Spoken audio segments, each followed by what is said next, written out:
Now, here's your hosts, the League Dad, Kevin, Mitchell, and Alistair.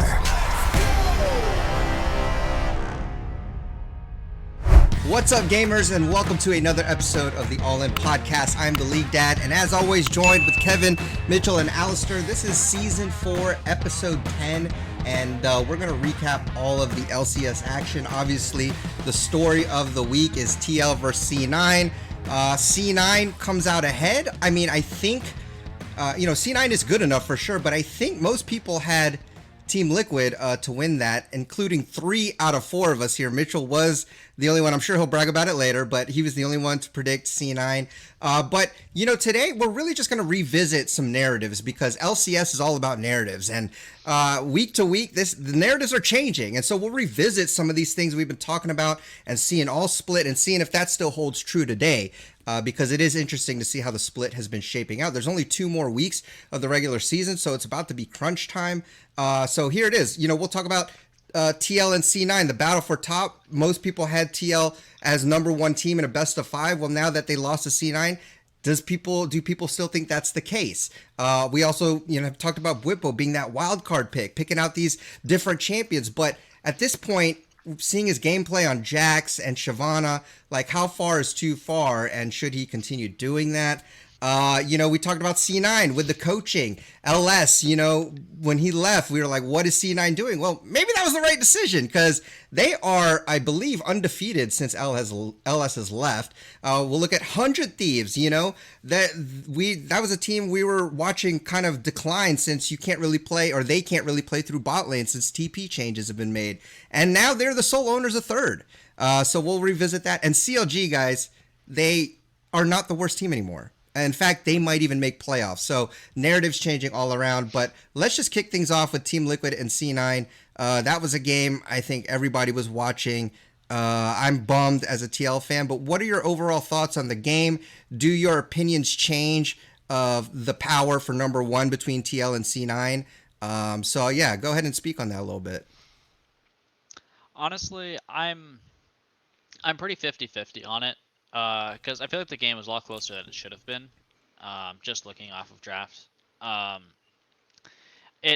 me personally, just looking at the draft, I even said in the group chat, after watching draft, I changed my prediction. Cloud9's going to win this game. And that does seem to be a trend for TL sometimes. Or I guess not really a trend, but their drafts have been a bit iffy on occasion. Less so this split, I suppose, but they're way too short range into Victor Jinx. There's no way to really play that game. Their only win condition is Jax, who's against Tryndamere. Right. So it makes it way too easy just to shut down the Jax for Cloud9 and then do nothing on the other side of the map, and C9 just gets the win for free. I think overall, I don't really have a decision on who I would think would be the number 1 team right now. Okay. All right. No decision. Well, my decision has not changed because it is still the same. I think C9 is actually going to be the best team. It's hard to say actually if that statement will be true, though. Like, by literally the best team, I think they might have the best top and ADC. I don't know if they'll be the best team, but they might still win out because they have the best top in ADC.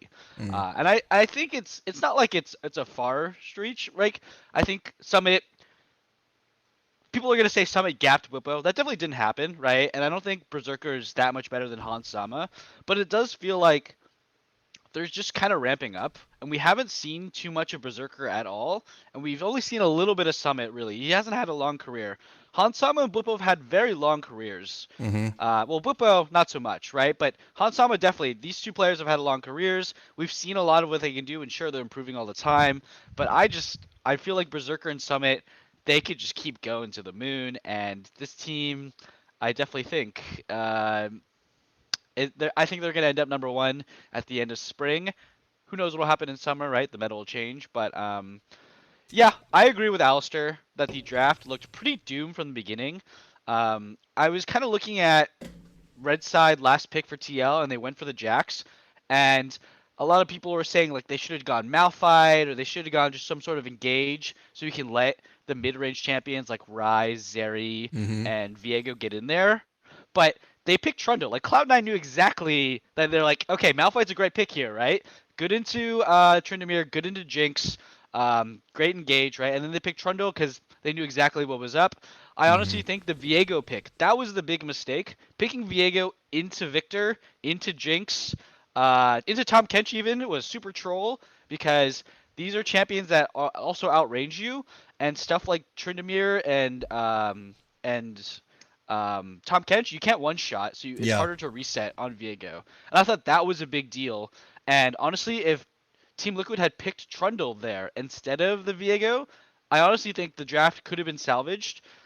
With how much better TL was playing, with such a Mm-hmm. big draft disadvantage, they could have won that, right? They got Trundle and then they went Malphite or something. Um, I don't know. The draft felt pretty doomed. I definitely think that the Jax was the right call at that time to be like, we're only gonna win this if we snowball and win lane super hard everywhere, and the Jax runs over everybody. Mm-hmm. Because that was their only win con at that point. If they try to go team fight, if they try to actually lock in the Malphite and play tank, I do think they get outscaled and they still get out team fight Yeah. eventually. So I mean, honestly, Bwipo didn't even play that bad. He played like okay, and he made a couple desperate calls in the late game, but the game was already over. So I don't know. I actually do not fault Bwipo that much for this game, but it did feel like Summit. He just played some of the most perfect Tryndamere I've ever seen. So that was pretty cool. Yeah. Kevin, give us some good TL hope here because Mitchell made it look kind of bleak for TL. That So bleak. I said they didn't play that That's bad. true. Okay, all I right. agree All the right. Viego. I agree the Viego pick wasn't great in that spot. I would also have preferred Trundle, especially just because Santorin is more comfortable on it too, and it would open up their draft more. After that, after they were in that scenario, I think that Jax was a good pick. Knowing knowing how that matchup goes, I honestly think they would have had the late game because they could just 1-3-1. In a straight fight, obviously they would get destroyed and outrange, Mm-hmm. but the 1-3-1 with Jax and Ryze versus Tryndamere and Victor trying to hold the sidelines, it's not that close. And my case in point is that Liquid like completely fumbled an unnecessary Herald fight where they tried to Yeah. all in into a Victor trap, right? And they were like, they had the setup correct. They got the first blood. They had Summit behind Bwipo, ganking with 4 people and getting the minions denied. So they had the right strategy. And even falling behind 3.6k, they went to even with no fighting happening. So like, you sit there and tell me that Liquid's comp had no way of playing, and I'll tell you that either they had no way of playing or they had a decent enough draft and they played like really good macro. I personally think if it got to later, and this is something that I think Chat and the JLXP also mentioned, like he also thought that they were getting to a break point where they would have been able to make a pretty competitive game. Not that they would run over, but if they could show off better 1-3-1, there were ways to win that game. So that's that. I will give credit. I mean, I think C9 just played very immaculate. Like they just played very solid. I think that Fudge has shown his capability in this meta where mid isn't the most important role. Fudge is very well suited for that.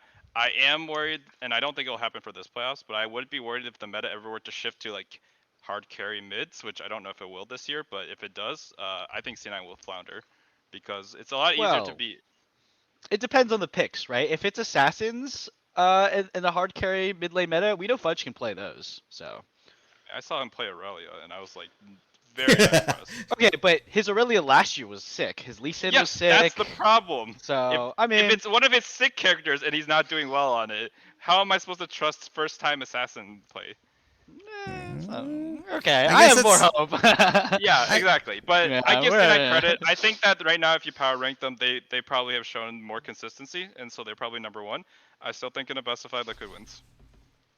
I like Fair. that. I think the one thing that really worried me is actually Bjergsen's play.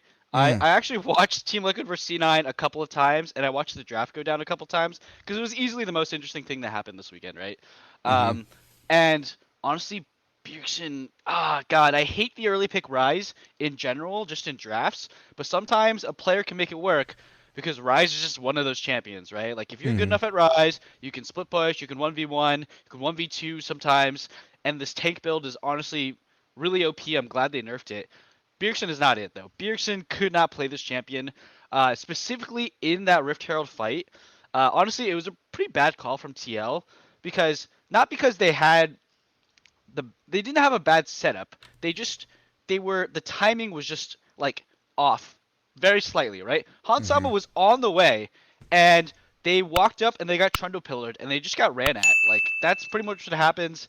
Like they got engaged on by Trundle pillar in a 4v4, and Corja J was level 5 on Nautilus when the Tom Kench was level 6, right? So it's like there was a level mismatch where Hansama was level 7, and both the C9 bot lanes were level 6, and it was like, okay, but Hansama's coming, right? So it's going to be a 5v4. Oh, but they're already dead before Hansama gets there. Yeah, that's the thing. Their timing was off on that. The timing was off. Yeah. But the big thing I wanted to actually like highlight in this play was that Bjergsen actually did very little damage in the fight. Where Victor had a massive W and a massive ulti.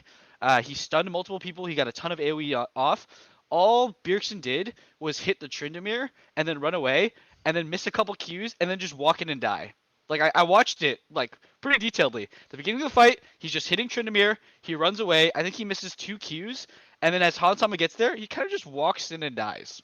It was kind of funny to watch. And it's disappointing to see Bjergsen play like that. But, I mean, I don't know. With how he's playing, not that great, and TL still almost won.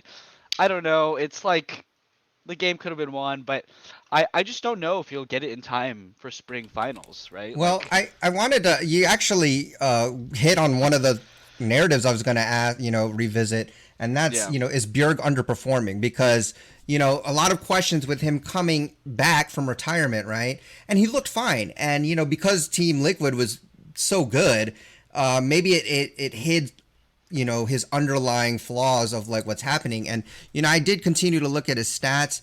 I said last week that he gets to counterpick like 70 to 80% of his games. So a lot of times they're giving him champs that he can counter or he can pick into something that he's comfortable with, and that'll work. This time he got the blind pick, so maybe not the best blind pick, but even like we said, the execution of Rise was not great at all. And so what I'm looking at in the stats is, when I'm really digging into it, like, is he even really top 3? Because Fudge, we could say all we want, like, but I'm looking at every single metric, as far as laning. His CSD is XP and gold at 10 minutes, and he's like half of the pack, midway through the pack. The only category or stat where he's kind of up there is like his damage percentage and his gold, the gold he's earning throughout the game. But other than that, he's kind of lackluster. And so I wanted to kind of get any more of your thoughts. Mitchell, I know we kind of heard you, maybe Alistair and Kevin, if you have other things to say regarding Bjerg. How has your eye test been looking when you watch him? Are you on the same boat? Do you guys actually think he's still really good? Because in my opinion, I hate to say it because I'm a big fan, but I think he's about a middle of the pack mid laner. I think he's actually kind of a liability. He's kind of consistent. But again, they kind of have to give him the counter pick. I think it has to be something he's comfortable with, but he's not really excelling in anything. And to me, he's underperforming. Maybe he's underperforming, but I don't think it's by much. I do think he is one of the top mids still personally. Mm-hmm. I do agree with a lot of the points you said. However, I just disagree with mainly your conclusion. Okay. How dare you, man? I'm just kidding. I just don't. I think part of the reason why Bjergsen feels lackluster is because we're used to seeing Bjergsen have to 1v9 every game to have a chance at winning. True. That's not the case anymore. And you can play just as well, but if you're surrounded by better players, it looks like you're not doing as well because you don't have to drop 10 kills to win every game. Okay. But would you say like his skill level has stayed the same compared to what we've seen?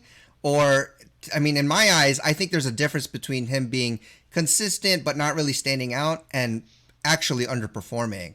And in my eyes, like, I actually feel like I wouldn't want to go so far and say liability, but again, we look at this, when you're playing Rise and you're doing this, like, you're not doing any damage, or like your positioning has been off, you haven't been executing on champs that we know you should be executing on, like, it's really hard to, if you detach the name from him, like, like, is he? Like, he does actually, I think, look like a not good, like an underperforming mid laner. So, I mean, I get what you're saying, but I think in my eyes, I think he's actually underperforming. So, Maybe a bit, but I don't think it's by much. And I personally think that taking the Rise game out of context is a okay. bit unfair, especially because you're playing Rise, who's fairly short range for mage, and you're supposed to play it into that team.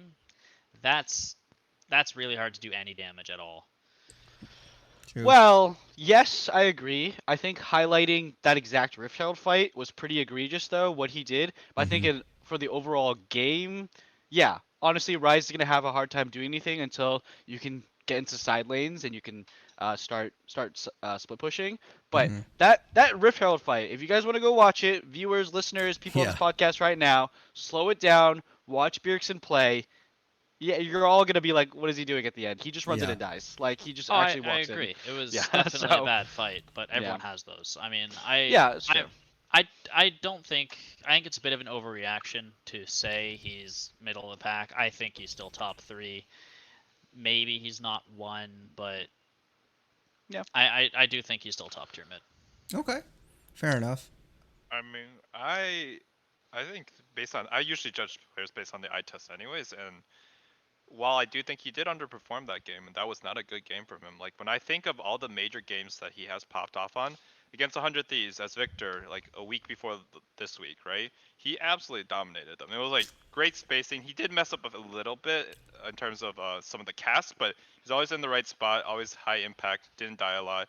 He absolutely destroyed EG with a Veigar pick out of nowhere and went Yeah, that like was good. 8-0 and 2, and he like That Yeah. was a good one. landed everything. Like it was perfect. Like EG just got choked out. That was his And best every game time he this year. picks Zillion, he absolutely just like makes the game look unplayable Mm-hmm. for the other team. I know that, and I'm not saying it's gonna win at Worlds. I'm just saying that like if you're talking about in the context of NA mids right now, like he's got more impact than a lot of players do. If you think about like all these people picking Ari and doing nothing, or all these people just just AFKing. Well, not on Corki anymore because it got nerfed, but like on Victor, like yeah, I mean Mm-hmm. he can play Victor just as well, and I don't think anyone's looked like a god on Victor like specifically, and I think that was a really bad game from him. His rise was not it, and maybe they're just trying it. Maybe they thought it would be good. I don't know in what universe they thought it would be good, but it was helpful for the dives that they did set up on the Tryndamere. So Right. it's always like the context of like what was the team's game plan. It was obviously to shut down Summit and snowball Mm-hmm. it elsewhere.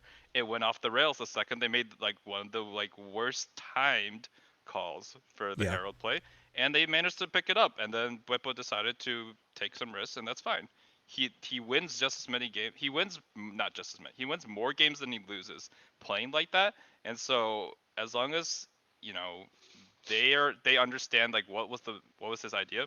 He thought they were far behind and he wanted to engage like MLXD style. It's totally fine. Uh, Yeah.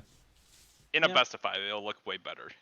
In a best of 1, and in the regular season when they're locked in for playoffs, I'm not concerned yet. Yeah. I'm a little bit more concerned than I was last week, but I'm not that concerned. Yeah. I think that he is not a middle of the pack mid laner, Okay. but I think he's still a top tier mid. But I can also say that I think he's underperforming because the mid lane talent's not very good this year, Hmm. and I think that he could easily be top 2, top 3, but he is a shadow of what he was in 2020. Sure. Yes. See, like Bjergsen 2020 would be the best mid laner in this season by a Mm-hmm. long shot. So I think that's a fair statement to say, and a lot of people will agree. I think even he'll agree with that, so that's okay.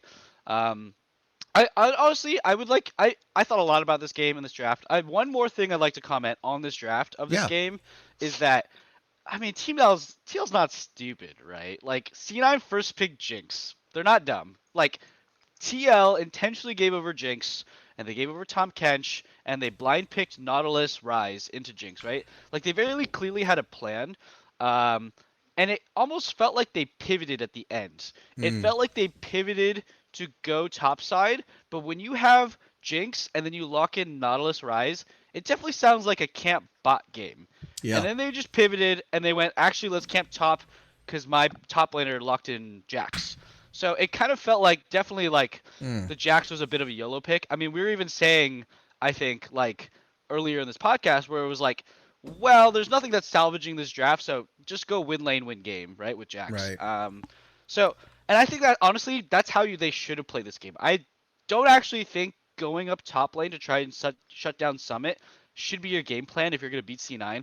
I think it should be go down and beat up Berserker and Winsome because they have a tendency to actually die in lane and actually get ganked and fall behind. We've seen it in games, and yeah, C9 does come out and still win the game because they're better than most teams, but we've already seen other teams camp bot lane against C9 and get kills. Like TSM almost rolled over them. I mean, they still lost, but It was I 8 think and 0, yeah. yeah, I think Team Liquid, if they did that, right, and then they didn't have Bwipo running it down against Summit, like that could have been a way they won this game.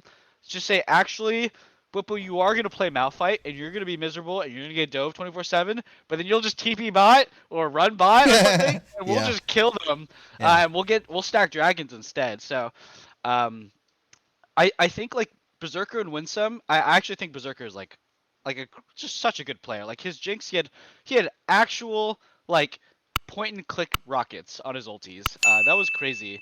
But their laning phase is definitely suspect. I mean, I think everybody's laning phase in bot lane, even Hansama and Core JJ, they sometimes will still die or get caught out or take bad trades, right?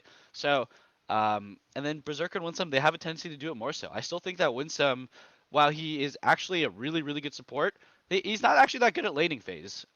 So that's I think C9's biggest weakness and their biggest like as I don't know the resident C9 fan. I'm not really a C9 fan. I just like this team. I think that is their one area of true weakness on this team, and NA is their bot side laning phase. So. I will add that Winsome had a very good game against Liquid. That was like Yeah, specifically a good game from him. Like I was not gonna criticize him for that game at all. Oh But no, he played great. Yeah. in a best of 5 though, he is like very decidedly the weakness on that team, and it doesn't go. Oh, also, you guys have to remember we're having in-person finals with, or not finals, all of playoffs. So again, that bot lane has never played on stage. Maybe Berserker has subbed in once, but I'm pretty sure that bot lane has never played on stage. The veteran buff. Nope. Yeah, that bot lane's never played on Summit. I'm not worried about. Fudge. I'm not worried about. Blabber. I'm a little worried about. But all of Liquid, I have like almost zero concern on stage. That's like when they level up. Hey, Fudge and Blabber, while they have played in front of stage, they've never actually won a championship in front of people. Yeah. Right? That time that C9 won in spring with Perks, Fudge and Blabber, that was not a live audience. So That's this true. team has never actually won a finals Yeah. without with a live audience. So, anything can happen. And you know what? This is me saying all this, right? All against C9, and I still think they're going to win because Summit is that good, guys. Summit is that good. Summit is really good by a long shot. I think if we were questioning top lane MVP or MVP in general, I think Summit is probably a clear pick at this point. He makes an impact. I think on JLXP, and I actually agree with Freak and Jat, where they, say that Summit not only knows how to get a lead in his lane, but he knows how to use it. And so their mid game, he's actually a factor because we have seen other top laners get ahead and it just doesn't translate into anything. And so Someday. I think that's real. Yeah. Someday's a huge example of that. But let me go back real quickly to Bwipo because this is another narrative I wanted to, talk about. Has Bwipo gone too far with these like pocket picks or like I'm going to pull out like a chant that you haven't seen? Gone too far? Yeah, because that's one of the strengths, right? And we kind of knew that like with him taking risks like this, we knew that there would be some misses, right? And that's kind of what you got to expect with a player like him. I think just in the beginning, everything he was picking was just hitting. And now we've seen a few misses here, which, the Shyvana pick with, and to be fair, and with Jax, like it's good. I think they're okay. They're good picks. But, because he maybe doesn't have as many games on it, his execution of them has been really subpar, even though the idea of it is good. And I know he's thinking about that, and that's why he's probably picking it. But does he need to bring it back? Like you mentioned, Mitchell, you're just going to play on Malphite and you're just going to, you're going to hate it, but this is what is going to win us the team. Like, is that going to have to happen for Team Liquid Is he going to do it? Yeah, Is he exactly. ever going to do that, right? Like, is he ever... I mean, actually, we've seen him play a lot of weak side. In Lock-In, he played a ton of weak side. Hmm. But he was on carry champions, right? He was playing Graves, almost, or Jace, on all those weak sides. I think he had one or two Scion games, and he had that really weird Hmm. Redemption Scion game, right? But, like, like That's right. he was playing weak side, and he was bodying the enemy top laner, right? But if you look at Summit in the direct matchup, if he plays weak side, he's not going to body Summit, and then Blabber actually goes top side, like... I don't know, man. It's just like it's tough for me to think that like what are you gonna do about topside if you're TL like Yeah. against Sienna? Because I don't think you camp it. It clearly doesn't work when you camp top lane because the rest of C9 and Blabber will get so much done. And then if you camp bot lane, which I do think is TL's best chance, it's like, well, is Bwipo just gonna run it? Right? How impactful is Bwipo gonna be? Like they banned the Gragas, and I'm like, that's the one pick where I think he could Yeah. run it and he could still have crazy team fight impact. Honestly, Bwipo's gotta fight another champion. I think he can, but yeah, has Science gone too far? Oh man. But see, that's what Oh I no. worry about too, is Yeah. because with the early wins, a lot of these games were Bwipo carry, right? Yep. Bwipo carry, and with Bjerg, and at least in my eyes, and I know Mitchell, you say like he's underperforming. Like you really, it kind of hurts Santorin as well because Santorin needs to play around these laners, and if they're not doing hot, like if Bwipo's not doing hot and Bjergsen's underperforming, like it's kind of weak spot for them. You can Have to really go only bot count lane. on, Have to go yeah, you bot got to lane. go bot lane. And so Yes. I definitely think if Bwipo is a key piece to Team Liquid doing well, or obviously Bjergsen, but if Bjergsen, let's just assume or say he doesn't level up too much more, then I think definitely Bwipo has to be able to execute on some of these champs for him. So on my side, I hope he reels it in a little bit, but I don't want it to completely go away. Like I think it just needs to be thought out more in advance so you can get a couple more games in, I guess. I think there's no replacement for a stage game, especially against one of your rivals. Like, if I'm Mm-hmm. gonna pick the crazy, like, I think this will beat them. This is just a good pick here. I would do it in the regular season, locked into playoffs. I know I'm top two almost certainly, Yeah. and it's Yeah. like, why wouldn't you do it here? NA teams have like, and I'll caveat that if you're just good enough, like some is just good enough at raw lane mechanics, you don't need to be creative. That's fine. If you go to Worlds, you were top 3, top 4 in Korea last year anyways. In Korea this year, you would be top 1, top 2, because let's be real, the top laners aren't that good in Korea Yeah. this year. Con left. Yeah. So. Khan left, and like the Yeah. best is like Zeus or Zeus or whatever his name is, Yeah. Yeah. and he was not that impressive at Worlds. Although I think he shared. Anyways, doesn't matter. The point is, Liquid's got the right mindset. They've been experimenting when the games like sorta don't matter, but they do want to try out new things. If you could do everything you want in scrims and you just snowball, or you could do it in Champs Queue or wherever you want to do it. True. But I would much rather they play it on stage. I'm so sick of people like like just not trying to like be a winning team. They're just like, oh yeah, like we just have to play the same Garbo every week, and Mm-hmm. maybe we'll just get wins. In C9's case, I have no problem with it. They do it the best, right? At least in those roles. So yeah, play it. It's gonna work, right? And you can't get banned out. You're good. But if Bwipo wants to compete with like the Shy if he goes to Worlds, or Bin, or any of the like LPL top laners who are firing, like he's done it before. He knows for a Mm-hmm. fact you have to pick like things that are a little wonky, things Yeah. that you're specifically good at that they have no idea. They're like, what is this stuff?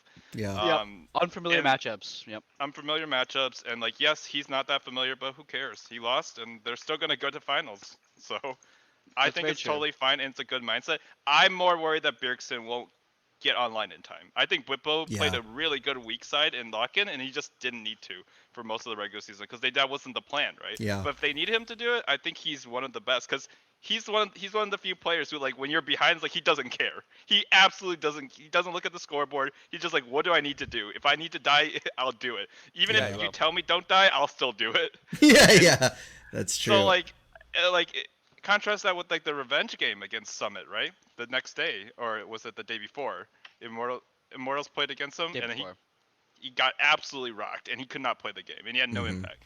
At the very least, when I saw Bwipo making moves, yeah, he inted and lost, but like at the same time, Yeah. if he made it work, then yeah, they suddenly get Baron or Dragon or whatever. True. They get way ahead. So Just a bad call, bad read. it's a bad read. He Yeah. probably was not comfortable. He just fell on the traps. Like, I'm like, dude. Yeah, on, yeah. man. But Yeah. the spirit is there, so I have no problem with it. If he does it like 3 games in a row, Alfari style, where you die 5 times in a best of 5, okay.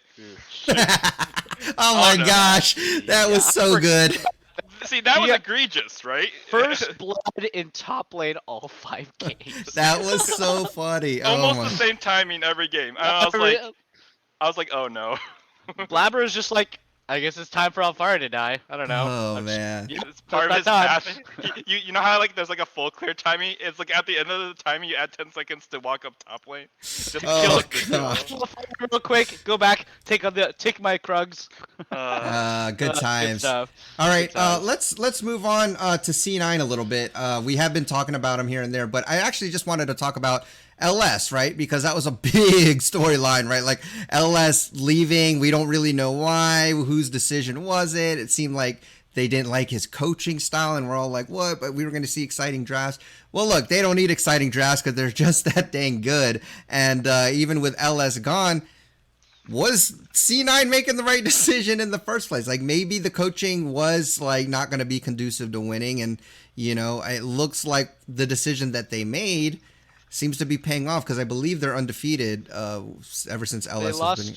their first game after. Yeah, that's right. That's right. You're right. CLG. Yep, there you go. Yeah, so But the nuance is every week that Max Waller has been head coach, they are undefeated. That's Because true. That week, LS was still thinking he had a job, and then a couple hours before the game started, he didn't have a job. So that was there you go. technically LS's coaching day one. Yeah. But that was no one's coaching because that draft was literally the most like we could have just made that up. We're just like spit out the most generic characters that everyone plays. Yeah. Okay, yeah, let's draft Corky. What was it, like Corky? It was Corky, Jinx, and like Nar or something. Yeah. Yeah, it was just like the most boring draft possible. Yeah.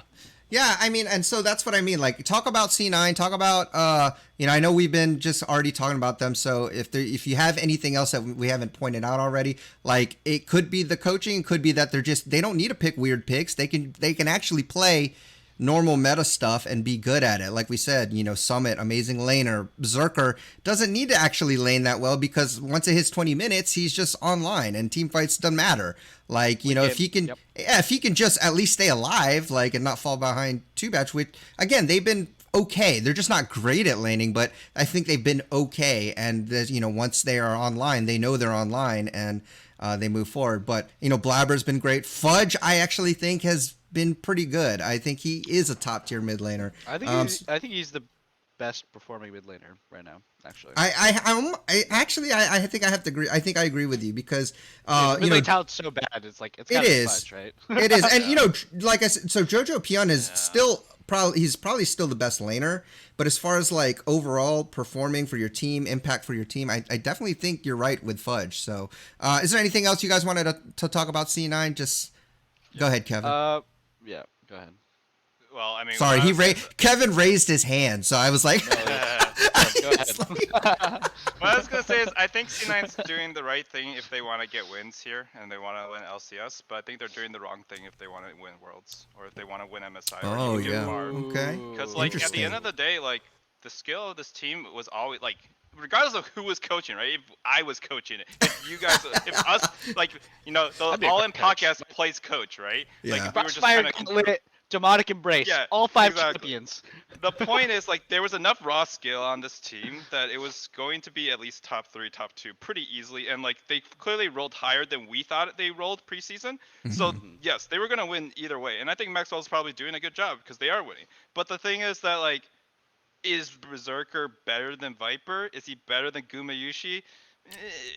Maybe close to Gumayushi because, you know, they were like playing on the same team or whatever, but they clearly kept one of them, you know? And you just go down the line and you think to yourself, is lane swap Fudge better than Faker and Rookie? No, they're not. Yeah. So my point is, right, the play you were playing with LS, you probably would have dropped more games. Like at this point, obviously, because they didn't drop any. But you would probably would have dropped more games. But there's a reason why people like tune in to watch around the world. Not just like us fans, but like teams like like Faker would be like, oh yeah, I told you Straka mid was good. Like, it's kind of funny. It's like a nice tidbit, but it's like people are watching because it's interesting. These are actually innovative picks that could work. Might suck, but like if you brought this into Worlds, like that would be way more likely to win games than like the Garbo that we're just playing. We're playing basically discount other regions. That's the problem. We do this every year. And so I think C9 has a good shot at winning the championship. I don't think they will, but I think they have a good shot playing under Max Waldo. They might not have made MSI under LS, honestly, but they would Oh. have Yeah. been way more of a threat at Worlds as a top 3 team. Mm, So okay. that's my take. It's super easy to make because we can never see the universe where LS stays coach. He's Yep. in Yeah. Korea right now. True. And he's So, never coming back. Mm-mm. but I Yeah. just think that every time, including C9, every time we've done well internationally, almost every time we did beat IG straight up, just Yep. normally. Mm-hmm. But We did. almost every time we've done well internationally, it's because we just like we play something a little different. You know, we like completely body Keen on, or not Keen. We bodied the rest of a Freak of Freaks in a best of 3 and 1-3-0, and like we just played more of our style, which like Mm-hmm. C9 has been good at historically. Yeah, I agree a lot with that take actually. But I almost agree because I still think Max Waldo he's actually like really good friends with LS, Mm. and Hmm. if you remember, they still had some really wacky drafts even though LS left. They had I think maybe two wacky drafts after LS left. I remember the TSM or yeah the TSM draft. They had the Senna Carthus bot lane, and Mm-hmm. they had one other wacky draft I think. But yeah, I also like the all of a sudden the sudden shift away from enchanters. I think is really dumb. Honestly, the Mm. fact that like Ezreal Karma is not the like premier bot lane right now kind of gives me pain because I feel like yeah the Jinx first pick for C9 they picked Nautilus Rise and I can see why they would do that, but I think the game is over if TL just goes Ezreal Karma. Like I think the game's Mm. just over, right? Like you just there's no support that saves Jinx from that matchup. You just Right. lose lane and you lose all pressure in bot lane and so I don't know. I I I think C9 will still, if they go to MSI or Worlds, they're still gonna bust out some wacky drafts because they obviously saw stuff work with LS, and they also have a lot of like Fudge and Max are still really good friends with Yeah. LS. You see them pop up on their streams, and they still talk on Twitter and stuff like that. So I think C9 can still bring out the wacky drafts. But yeah, when you're looking at the last 3 weeks though, they're playing straight up standard. Yeah. So it's a little boring to see. Um, yeah, I don't know. I hope that. I mean, I hope that C9 does go to MSI, and I hope they bust out the triple enchanter comp or something ridiculous, and they Yeah. put Summit on like Vayne top or something. I don't know. Do something crazy Well, I because mean, you know, like LS has probably got to be in his ear, in Max's ear, if yeah, anything, hey yeah, man, why don't you try this out, yeah, true, yeah, I mean, I don't know if that'll actually happen, but again, like I think so far from what we've seen, standard or not, that the C9 is playing well. Let's move to 100 Thieves because this was 100 Thieves, man. Like they were a team who I thought was on the decline. I didn't really see any identity from them, how they were going to win or whatever. But look, here they are now, the sole owners of third place. What are your guys' thoughts on 100 Thieves? Like, are they? I don't know. Are they actually like good, or are we just getting faked out again? I still don't know. I'm still gonna stick to my guns and say that they're kind of forfunning the regular split, and then they're gonna pick it up when it comes to playoffs. My only basis on that is last split. We saw them when they still have the same roster. Mm, Um, I would. I don't expect them to make finals. I think the gap between them and TLC9 is a bit too big, but I mean, I guess to be fair, everyone thought that in summer as well. yep, So they're a wild card to me. Um, I think they're FlyQuest, but better. That okay. that's the best way I can put it. They're like they're inconsistent in regular split. And we have to see what they do in best of fives. Okay. yep. I think that's the general sentiment among most analysts is that this team is clearly underperforming in lock-in and in regular season, but we all know what they're capable of, and we've all Mm-hmm. actually seen them. Like their first game against TL when they beat them in the regular season was wow. 100 Thieves tried really hard to win that game, and then they won it. So I think the same thing can be said for playoffs is that they can try really hard, and I don't know, man. If TL or C9 they have an off day or they have an average day, and then I don't know, 100 Thieves rolls like a freaking like 2 doubles or something, like yeah, they could they they could beat them. They could win the whole thing. I think Jat and Freaker on the JLXB, they kind of gave their odds, right? So they said for Jat, I think it was 50% TL is gonna win, 40% C9 is gonna win, 10% 100 Thieves is gonna win the championship. Yeah. And I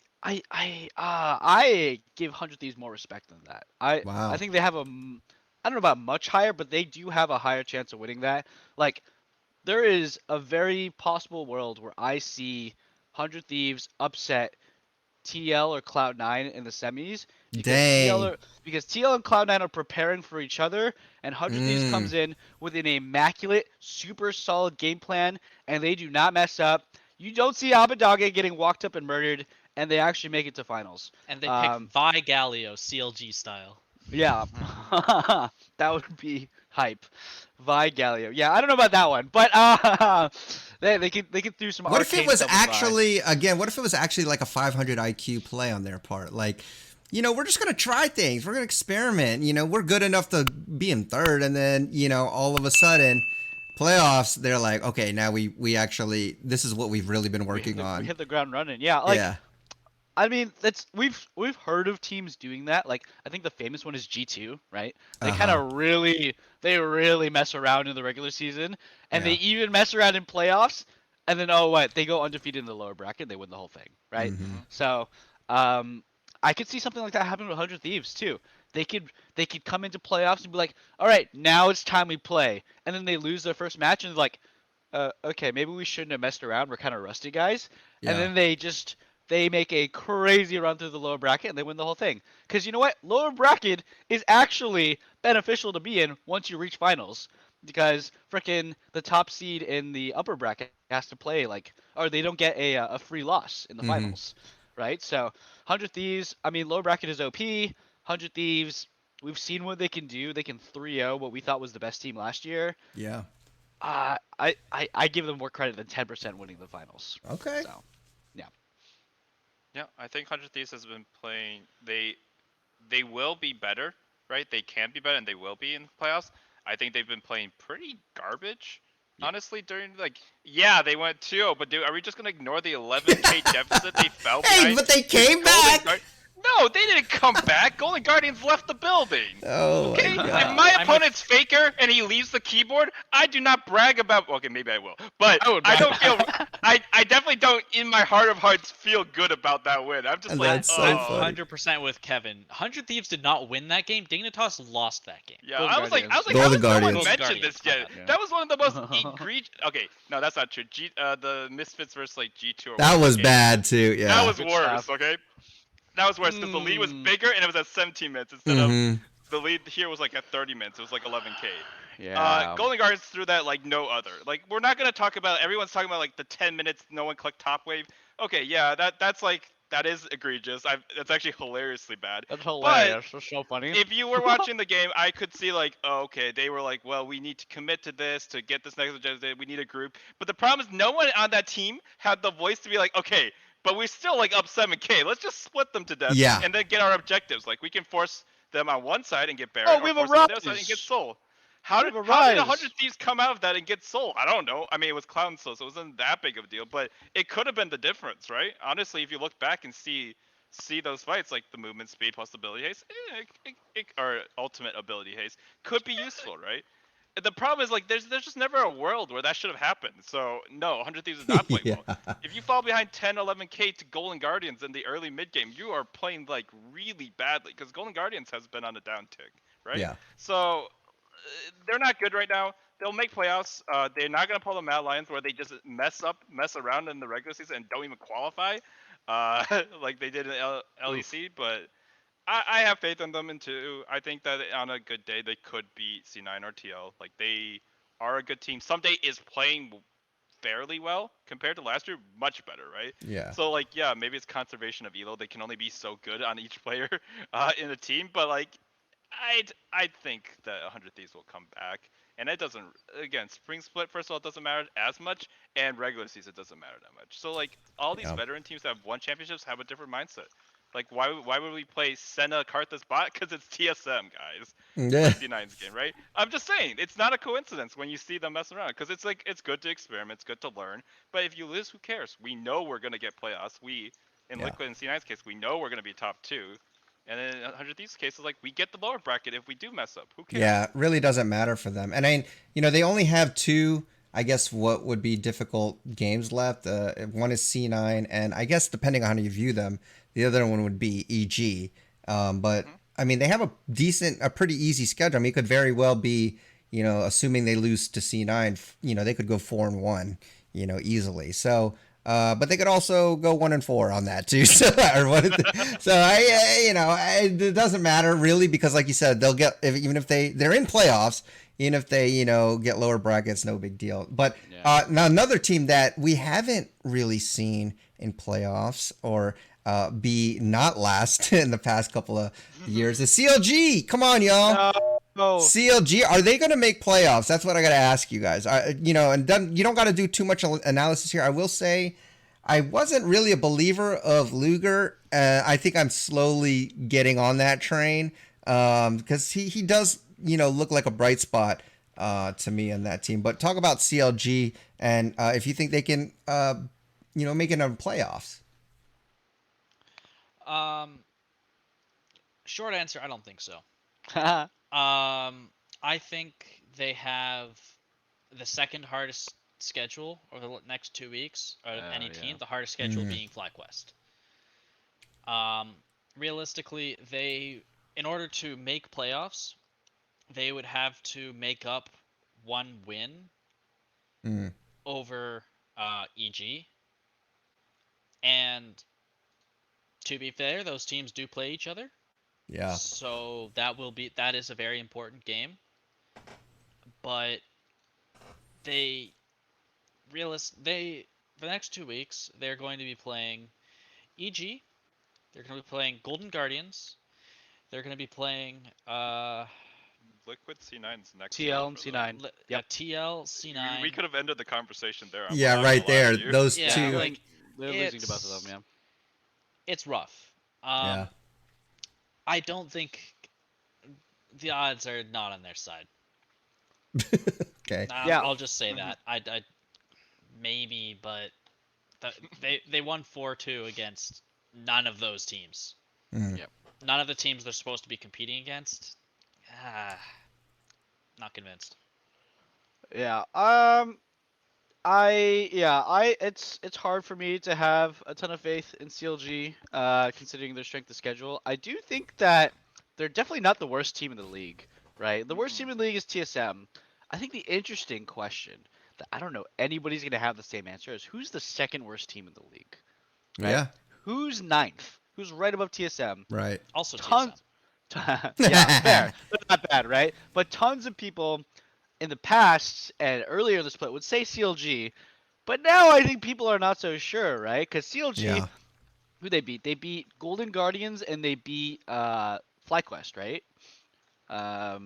Yeah, they beat FlyQuest. So those are teams that like most people would consider a solid peg above CLG, and they beat them.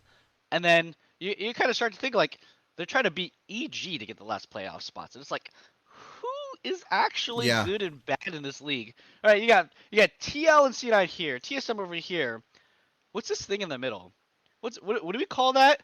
It's a chowder soup? Soup. That's what it There is, it right? is. Like there really is like honestly like CLG. I don't know. They're probably not going to make playoffs, but like when I want to talk about the strength of the team, dude, I have no idea. Like they could be the fourth best team or the ninth best team, honestly. And I think so can almost any other team in the soup. Yeah, One that's day they true. could be the fourth best team, the next they could be the ninth, and that's Gotta kind love of the what we're looking at. LCS. Yeah.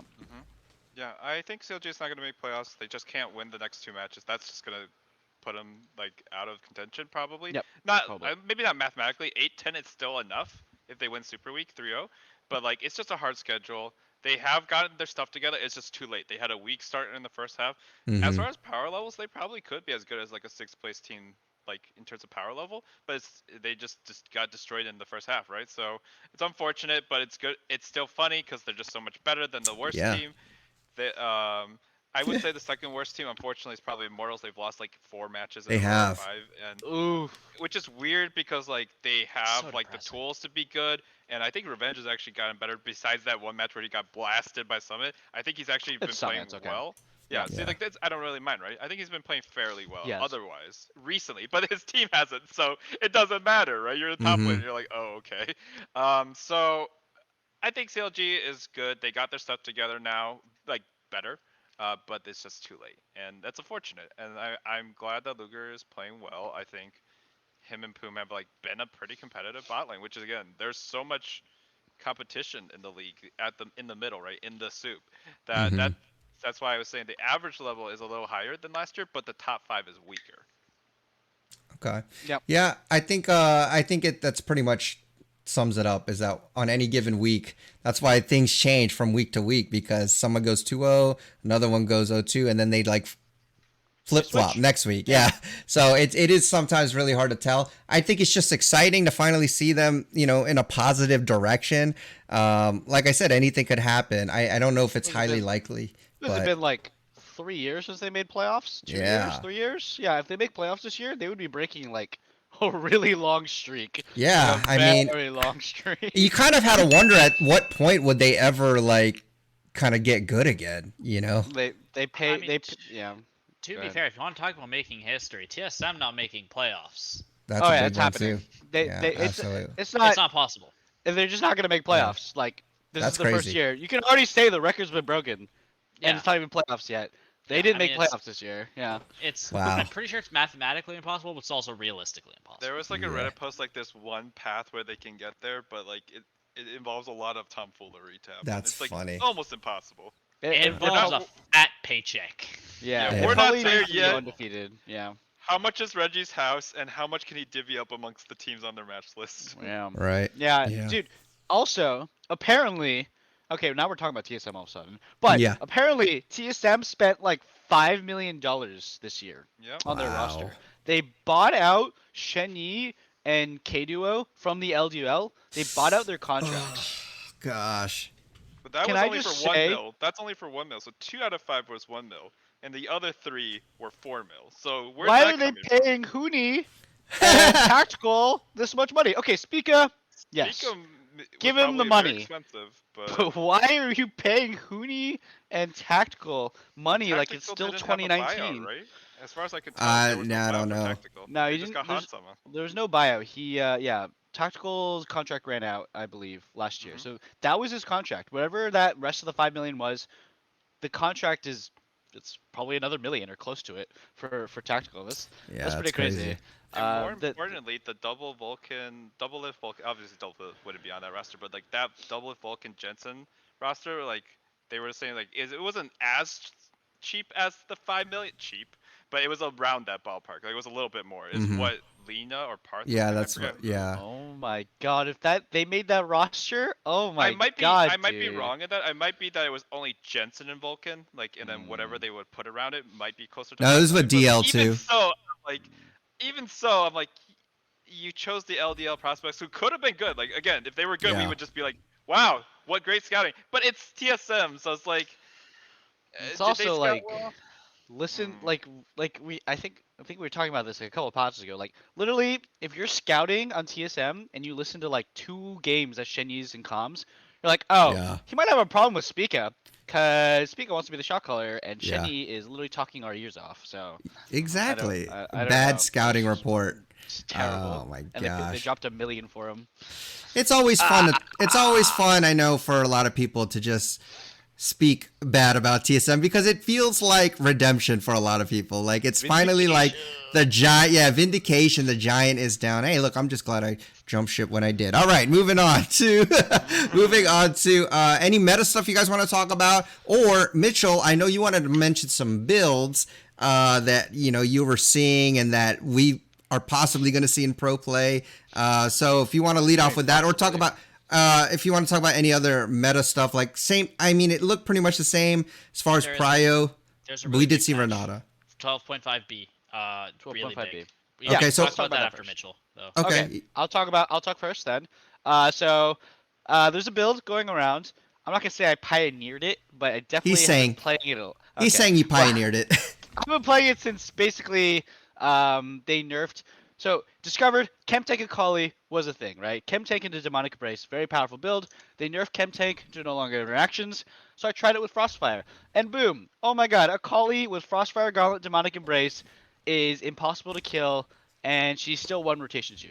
She's not gonna one shot you like AP Akali does, but she will kill you in a single rotation of her abilities. It's pretty disgusting. And then you start realizing, oh hey, Bwipo built the same thing on Shyvana, right? Demonic Embrace, Warmogs, or Frostfire, Demonic or Warmogs into Demonic Embrace, blah blah blah. Actually, you can build this combo on almost any AP scaling bruiser. So there's champs like Zac that currently go it right now. Volibear currently goes it. I think Volibears and Pro just go tank, but you'll see it a lot in solo queue. Frostfire into Demonic Embrace is a ton of damage. Sejuani, I think it's her best build as well. And then a weird one is Diana. I know this one sounds weird because you think Diana is like a one-shot assassin champion, but if you're in the situation where I have been many times, where you're playing Diana, you didn't really get that far ahead, and you enter a team fight and you die before you do anything. You just get one shot, right? You can't get your ulti off, you die before it drops, you can't get your zonies off. So you build full tank, and then you play differently, you use more of your passive to get consistent damage off, and you get multiple slows, and you can actually be a really big threat. One thing that is actually really crazy about this build is your auto attack on Frostfire Gauntlet is an AoE slow, and that procs the Demonic Embrace bleed on every single person that gets attacked. So it's great for wave clear, and honestly, it's just great for team fighting. You are dealing percentage damage to everybody you auto attack, in addition to all of your abilities. So it's a pretty powerful combo. You can throw in, for champions who use mana, if you throw in a Fimbulwinter and you build a tier, you will proc the slow on your auto attack will proc you a shield. If you're in a team fight, that is close to an 800 to 1,000 shields you get up front in a team fight that lasts for a couple seconds. You get Ingenious Hunter. Oh my god, you have one of the most ridiculous bruiser tank builds. And to finalize my point and how broken this build is, does anybody remember, for all you boomers out there, a certain build? It was called Iceborne Gauntlet Sunfire. Does anybody remember this build? Fun Does card anybody win cape. Yep. Sunny Mittens is what I call it. Yeah, I love Sunny that. Mittens, Echo, Fizz, they would just run you down with stupid base damages. Okay, I tried it on both of them. This build no longer works. They actually need AP to do damage. But you got other champions now filling in the void. You just build straight utility tank items, and they're so broken, and your base damage and your runes will carry you. I don't know if anybody's going to discover it because of how... I don't know how much like sustain people love. Like people love Gore Drinker, people love their Trinity Forces right now. But this build, I gotta tell you, it is disgusting. It does. Bwipo already tried part of your build, so someone's already tried it. Someone's already tried it. I mean, it didn't necessarily work, but I don't think it was the build's fault. Yeah, exactly. So the build is already out there, but it's not like a big thing where people are just gonna start picking AP bruises everywhere and just going the stupid tank build. Because like if you go Conqueror and you go Ingenious Hunter, like you do so much damage, you're unkillable, you're tanky, and you know what? You have crazy wave clear. It fixes one of Akali's biggest problems, where you have no wave clear, right? If you use your Q to wave clear, you have no energy, you lose every fight. Oh, she's got Sunfire. She's got Sunfire passive. She can wave clear forever. Other champions are like this too, right? They don't want to use their mana to wave clear. Oh, boom! You got Frostfire Gauntlet to wave clear for you. So, the stats that you can get on it are really crazy. You can get like Demonic Embrace. I think it gives 90 AP when you buy it after Frostfire. Right? Well, no, with the passive. Oh, with passive, my bad. With passive, you get 90-ish AP after you build it. That's a ton for one item, right? With all the health you get, the passive too. So it's an exciting thing. And then you build Fimbulwinter, right? All of a sudden your mana is giving you HP. Your HP is giving you AP. Oh my god, I'm going to build a Frozen Heart, also a broken item. It's just, there's so many options and combinations for building these tank items that I think... all right, man. You convinced me. Yeah, it's really I'm inting all of my ranked games tomorrow, playing Akali with this build, man. I am sold, bro. Hey, it's so good. I mean, it's interesting, you know, you talk about the builds and stuff, and another pick that we started to see, actually I saw it in ARAM, but we're seeing a Faker bust out the AP Kaisa. Yeah. I mean, this is a pick where he's been spamming it, and it's pretty funny because Midbeast, he likes to review like what pro players are playing, and so he saw this. He's like, all right. The very next day, he took a screenshot of his ranked games, and he had like 11 straight losses, all losses. Then he put out a YouTube video of it. It was actually pretty funny because he just couldn't win with it. But apparently, it's good enough for pros to start picking this out. I mean, obviously, Faker playing it. What are you guys' thoughts on that? I'm not. No. Interesting. Says the ADC player. See, you're Right, not, yeah, you're true. thinking like a mid laner, man. Yeah, this is yeah. mid lane Kaisa, not ADC Kaisa. Look, bro, I play AP Kaisa. All right, I Yeah. know the strengths and weaknesses of the champ. Obviously, I don't play as much mid lane. Mhm. I'm just not sold on Kaisa. Yeah, that's fair. I think. Yeah. I think don't if think you that's want, fair anymore. I think Kaisa's super good right now in the I meta. think she's strong. everywhere. I mean, again, I don't really know her mid lane. I don't know how she does into the matchups, but I don't know. I'm just not fully sold. I saw it and I thought it was a bit of a meme. I think it's fair to not think Kaisa is that great from an ADC mindset because I think her laning phase is pretty garbo down there. But in mid lane, 1v1 against a mage, you get a free laning phase as Kaisa. You auto attack, you sustain. Oh my god, you get an isolated Q, you just one shot that mage. So, and then the champion on a couple items. Okay, ADC Kaisa I actually think is pretty worthless. If you don't have Mirror Mana and you go like the typical ADC crit builds, I think I don't know, your damage is whatever. It's okay. But this hybrid stuff is like it's cracked. Hybrid stuff is cracked. ADC Kaisa is currently 63% win rate as an 80 carry, not as a mid Oh, laner. never mind. Wow. 64% win rate in LCK. I'm not done. No, there's all a hot fix. I was like, what? Yeah. So again, it's 12 games played, 8-4 in bot lane alone. So like, as Okay. far as I'm concerned, that's pretty dang good. And it's being picked. LPL is always going to pick it, so I'm not going to count that. But if it's being picked there, I think it's good. I think that although I haven't seen the matchup yet, it's probably a decent matchup in this area as we've tried here in LCS. But as we've seen with certain picks, just because we can't make it work here doesn't mean it's a bad pick. Okay.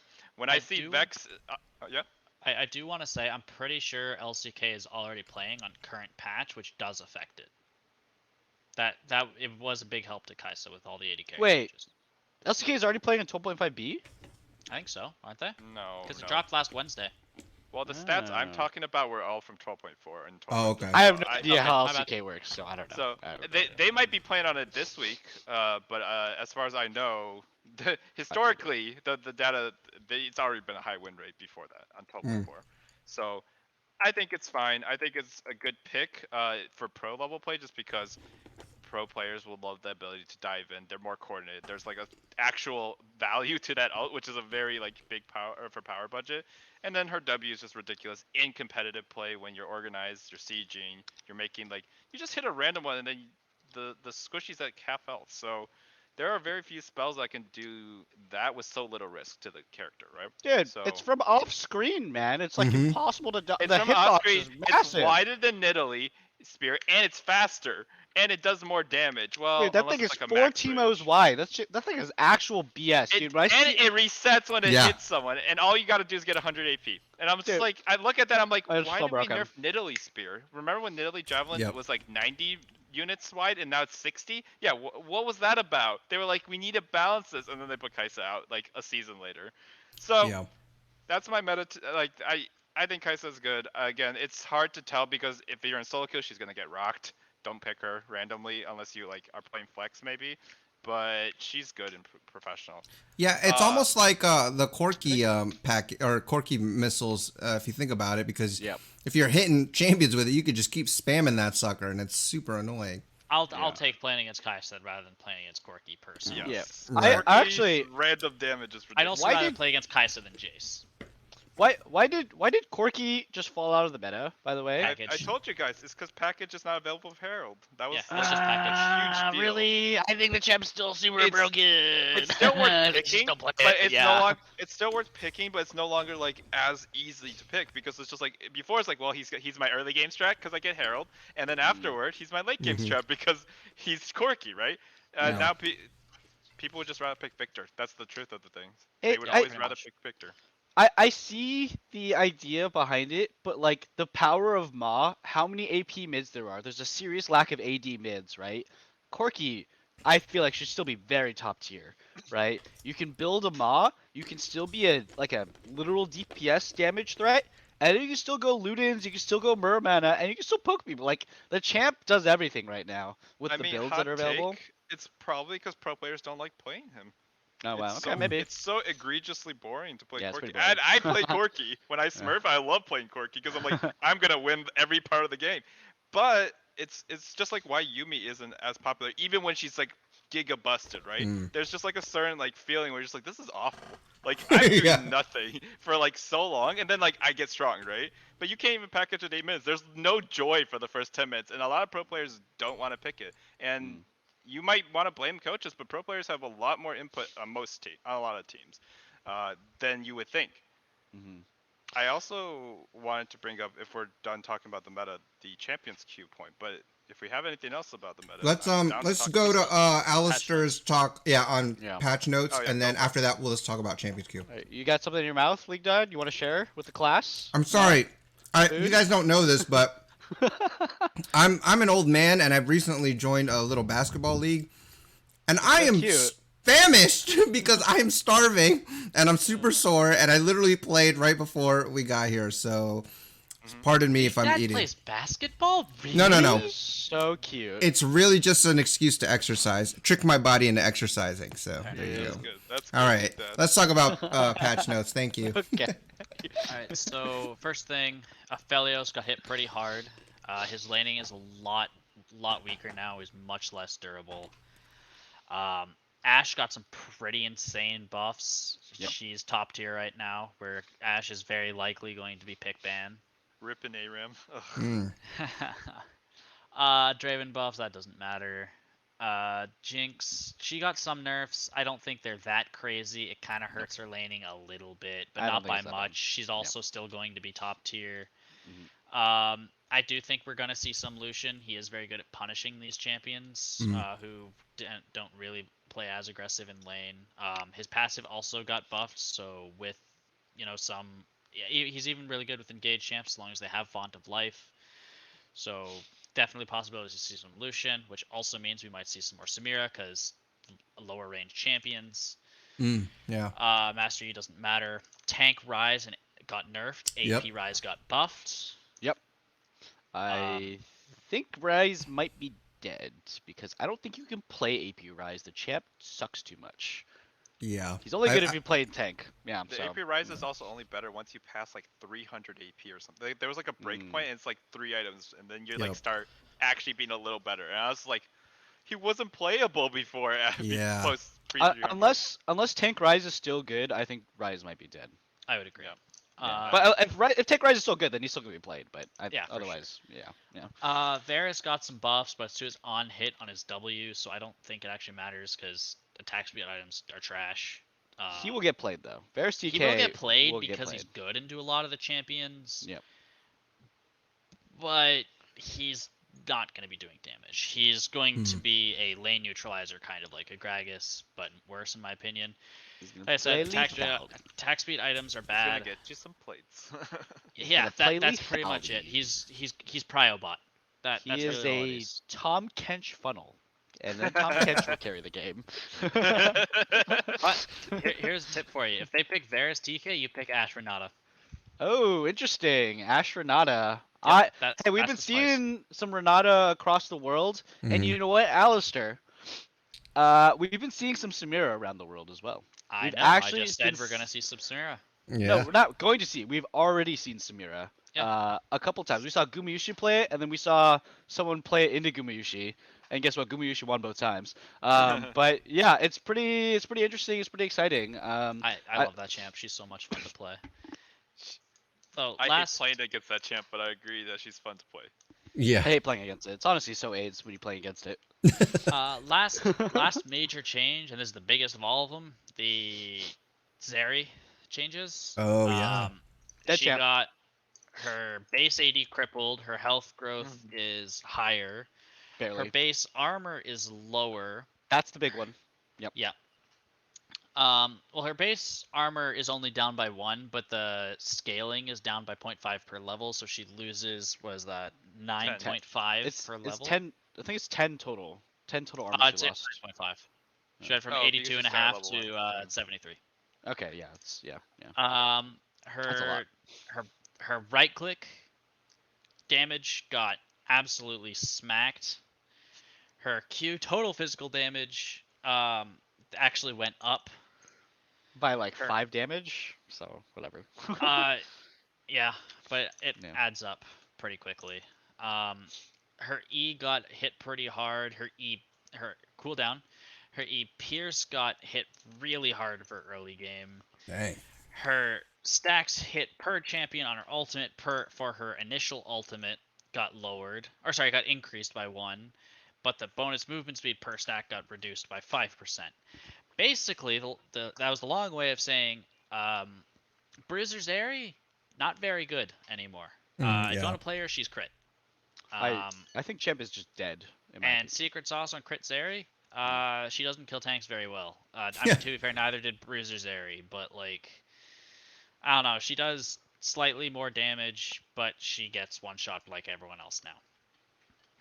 Gotcha. So I think maybe she yeah. was a problem before. She's been hot fixed like 2 or 3 times. Mid-season nerfed again. I think I was right that she was disgusting since launch, but Yep. once they got I- the build, that's when she really became like had to be hot fixed. Because I mean, Yeah. it's hard for me to disagree, but I still disagree. I always think Zeri's have been trash. I mean, at the same time, I think Zeri's been good in pro play because they're good at playing around. I think aside from that, she's just terrible. I scrim against it, I smash her. We play it, it feels so underwhelming. Like even from ahead, I understand that she's annoying to play against, and I won't deny her high presence in pro play. I still don't think the champ's very good. Yeah. That's just fair. my opinion. I always speak in the context of pro play because, in my opinion, it's like, what's the potential of the character? Renata looks giga busted if you're like actually coordinated. I don't know if she's very good in like random solo queue. It feels like No, she's not. She's I feel like terrible. she No. probably wouldn't be, right? Yeah. Yeah, You probably she's actually really lose bad. before your alt scales up to a reason. Like that all at rank 3 is extremely strong, but you're probably not making it to rank 3 alt in most games. Yeah. If you're playing Level 11 Renata. huge spike for Renata. Yeah, it Yeah. is. It is. But Yeah. she's I think. an Yeah. abomination of character design. Yeah. I think Renata. We'll still see her pop up here and there in pro play. I think Zeri. I'm gonna go out and say it's dead. I just don't think we're gonna see it anymore. I don't even think like the damage compensation she got on her Q, right, is actually completely taken away by the 5 AD she got because her Q scales off of 1.1 total AD. If you lose 5 AD, that's actually 10 damage, and she only got 5 back on her Q, right? So, her damage is actually just straight up lower. She's just straight up squishier, and she has less E cooldown. I think she's just dead. There's only one build that's good, right? It's the crit with Essence Reaver Rush, I think.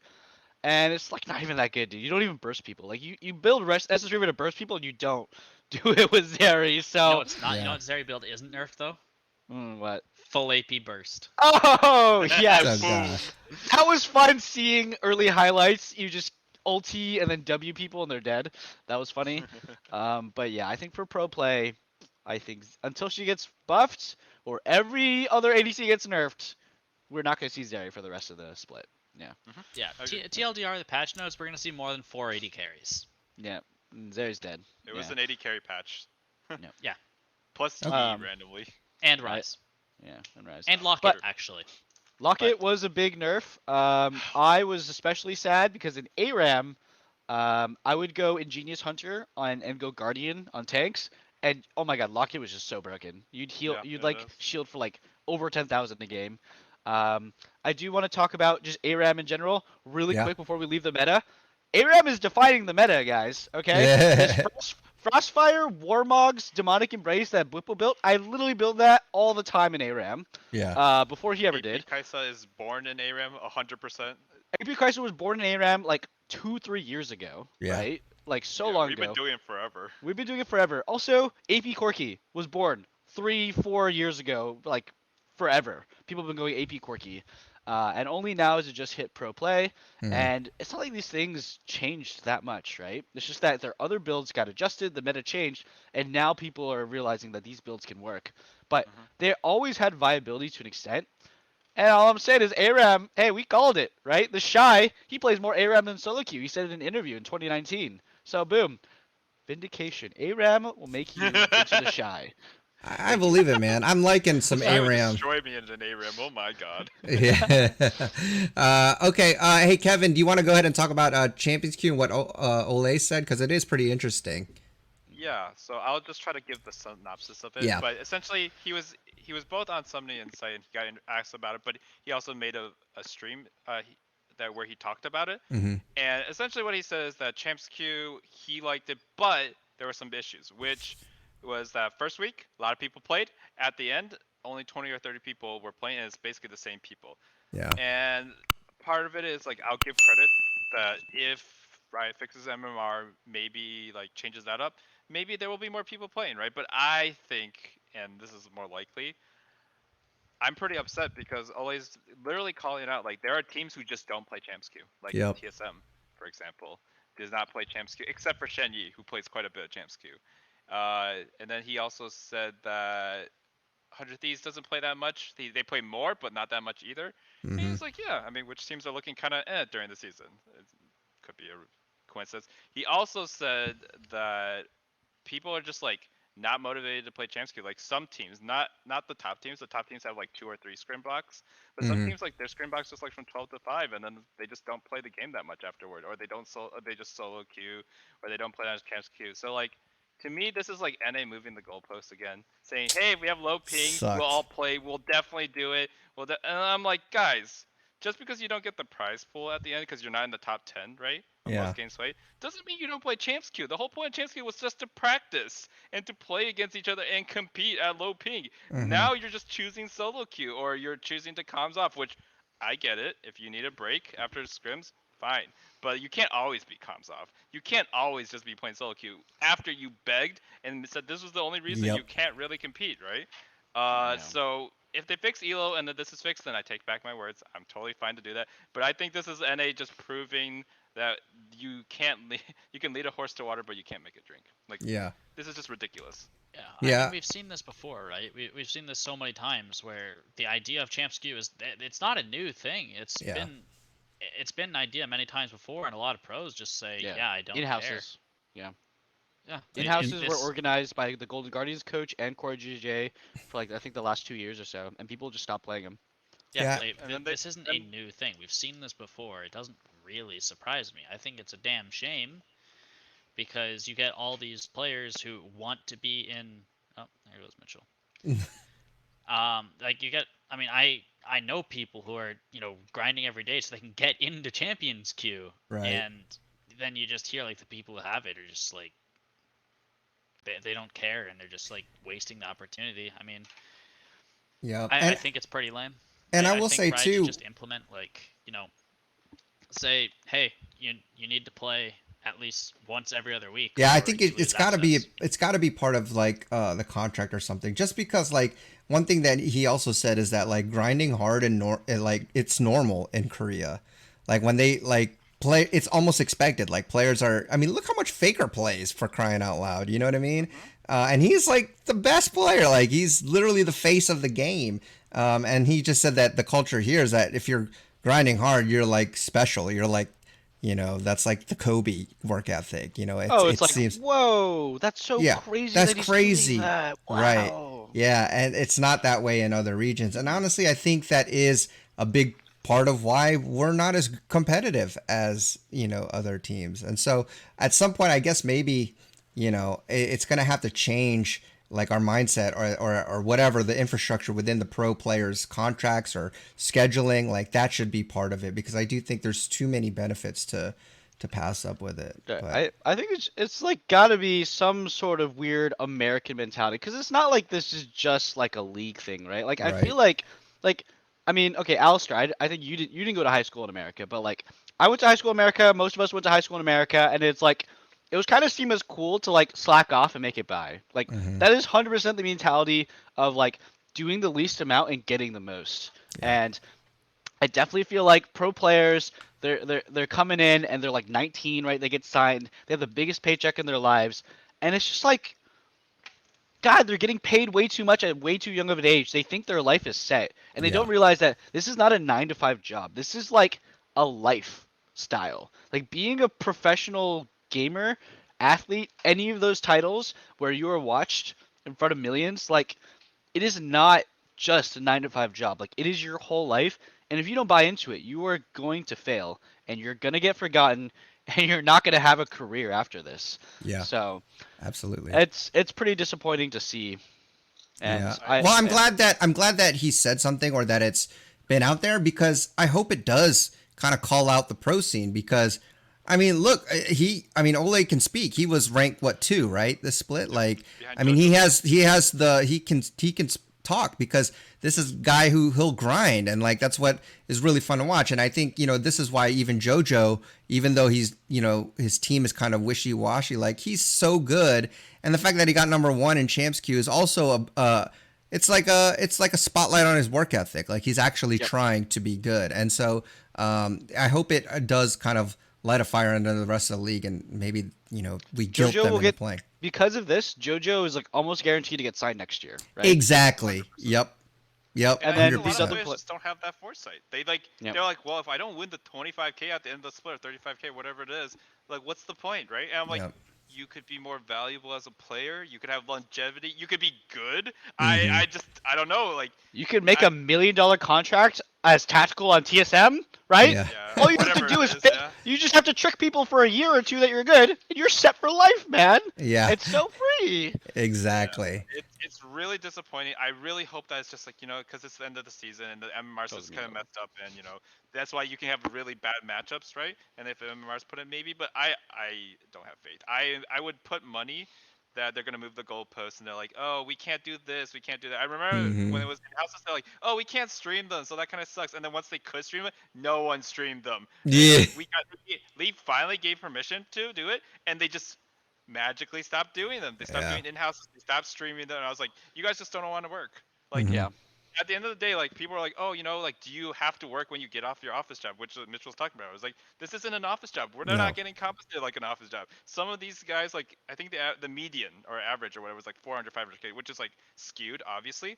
But this is not a job where you're not being asked to be like just a 9 to 5 or even like a 9 to 6 or whatever. You're being asked to like be It's a the best lifestyle. of the best. You're an athlete. I mean, this is an e-sport. Like athletes, like granted, there's still some that will work harder than others, right? But their lives, everything revolves around the sport. Their diet, their lifestyle, their exercise habits, their schedule is all locked up. I mean, they're missing family, like events, like they play on Christmas and that sort of They're thing. getting work visas to move to different countries, right? Yeah.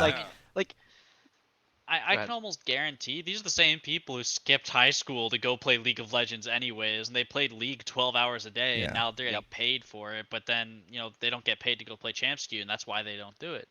Yeah. These are the same people who, they could have gone to college, but instead they're playing video games, Yeah. so, like, I don't know. I think it's just the classic issue of, like, they get paid to scrim, Yeah. they don't get paid to play Champs Queue. Yep. Sure. The Necessarily. LCS should make it mandatory. They Not should. the orgs. I think actually LCS, they're the ones who made Champs Queue, right? They're the ones that Mhm. made the client. They should actually force it that every player has to play Champs Queue. Like LCS.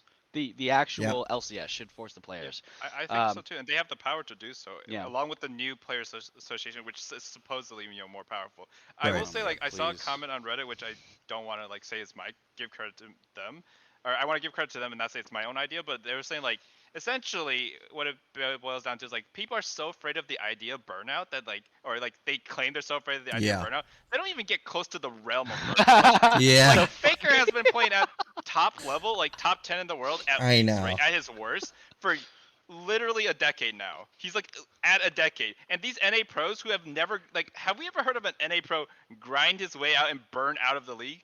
Like very few, except maybe our greatest. Like maybe Doublelift was a little burnout, right? He said he was like fine and feeling it, but we know that Doublelift plays way more than the average like medium bottom tier AD carry. Yeah. And you know what? Doublelift won. So you know what? He tells you you're burnt out. You're like, okay, man, sure. Yeah. Fair enough. He's burnt out because he's won too much, right? Yeah. He's burnt out because he's won too much. That is not a problem most people have. Yeah. It's like people saying like, oh, I don't want to work out too hard because I'm scared I'll get muscles that are too big and they'll look bad. I'm like, I don't want to be sore for a day. Yeah. Too much. Compare North America to like FPX when they won Worlds. Hell, compare them to Uzi. Yeah. Their heads are falling these off. are like the best of the best, but if you want to be the best of the best, you have to goddamn work for it. It's true. Uzi's literally breaking his body. He's like a 40-year-old man, and he's still like playing at the his arm is like the arm of a 40-year-old or whatever. Yeah. But he's still trying to play at the highest level. He's still motivated. He could, if Uzi retired today, he could make extreme bank off streaming, and he does. He chooses to compete and get criticism when he loses on BLG or whatever. Mm-hmm. Where is our people who do that, right? Where's our passion, man? The FTX coaching staff or FPX coaching staff had to turn off the power in the building because they wouldn't sleep.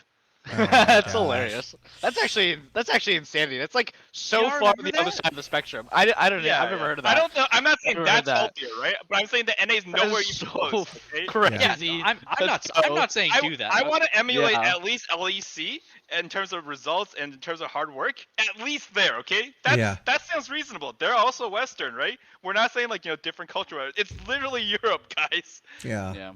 I because there's like so many parallels to draw here, right? Because like the NA is getting paid the most too. Like we're getting paid too much. Like our players are getting paid too much to do way less. And then on top of that, when you compare it, so I actually have friends who are software engineer jobs, and they get paid similar amounts to maybe what a pro player could make. If they get higher up, they'll get paid even more, right? They're on call. They're not working at 9 to 5. They're working all the time sometimes too. Yeah. Right? Like this is just how life is if you want to make that much money. Yeah. If you want that paycheck, you're gonna work all the time. Exactly. And if you want to keep it, you gotta keep working at it, or you gotta show that you can get results, right? Doublelift's kind of stopped playing solo queue. I think he was like diamond for many years, but it doesn't matter because he's winning, right? You don't get to do that unless you win. That's a good point.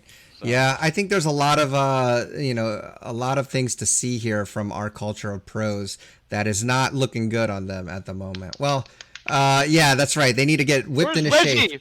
I know. Where's Reggie? The world needed him the most. Yeah, he's buying Giants belt, man. He sold his house. He doesn't have enough gold to buy a Giants belt. Yeah, unfortunately he's getting anathema's chains right now. He's putting on his own team, man. All right. Well, is there any final thoughts you guys want to give before we wrap this episode up? I think that we talked about a lot of good stuff. Any final thoughts? Good. I had a what was it? Oh, I had a Vayne get Renata ulted and like kill three of my teammates. No way! That is amazing. Yep. Wow. So, okay. Well. Thank you, Renata, for killing me. Yes. I mean Vayne. Yeah, my own teammate. Yeah. Vayne. Yeah. Okay. All right. Well, that's gonna do it.